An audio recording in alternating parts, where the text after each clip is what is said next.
et nous avons tenu à rencontrer pour la première fois les médias aujourd'hui pour parler des activités que mène Sigikoda dans le secteur agricole.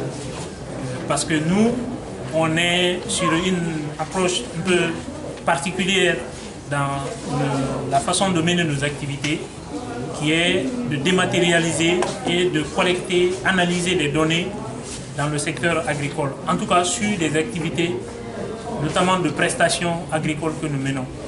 Et nous avons constaté ces derniers temps que certains médias ont du mal à comprendre, à analyser, à interpréter les chiffres qu'on donne sur les productions des centres de prestations agricoles.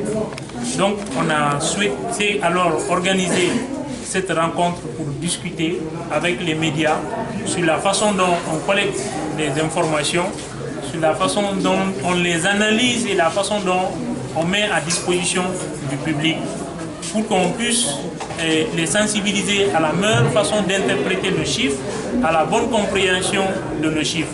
Donc c'est ça l'objectif de cette rencontre.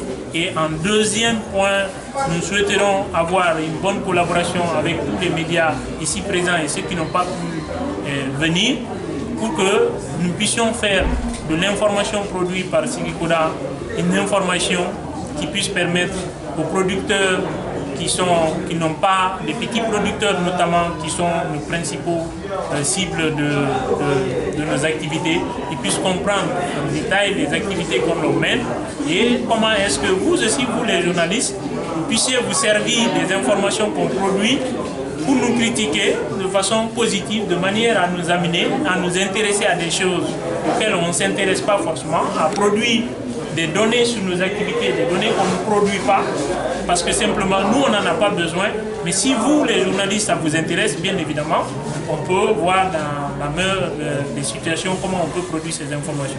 Donc voilà un peu l'objectif de cette rencontre. Dans ces prochaines années, nous comptons améliorer davantage nos services et en termes de perspective, vous savez cette année, au moment où on a commencé jusqu'à maintenant, il y a eu beaucoup d'efforts en termes d'accroissement du parc des centres de prestations agricoles. Je rappelle qu'on a 28 centres de prestations agricoles à travers le pays, où on a des tracteurs, des moissonneuses batteuses.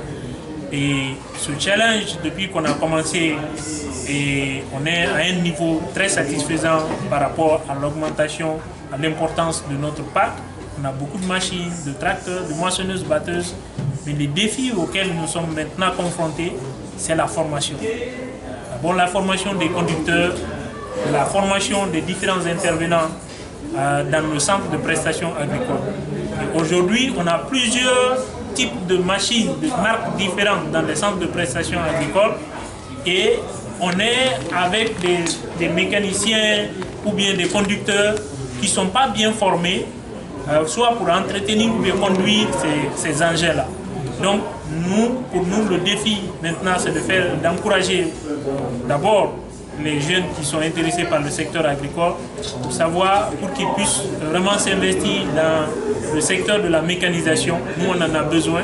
On a besoin de gens qualifiés pour pouvoir réduire les pannes sur les machines et pour avoir des gens aussi qualifiés, des mécaniciens qui puissent entretenir. Les producteurs, ils savent déjà tout ce qu'ils ont besoin de nous, soit parce qu'ils ont besoin de louer un tracteur pour faire leur labour, parce qu'ils ont besoin d'une moissonneuse batteuse pour récolter leurs champs, parce qu'ils ont besoin des intrants, d'engrais pour accroître leur productivité.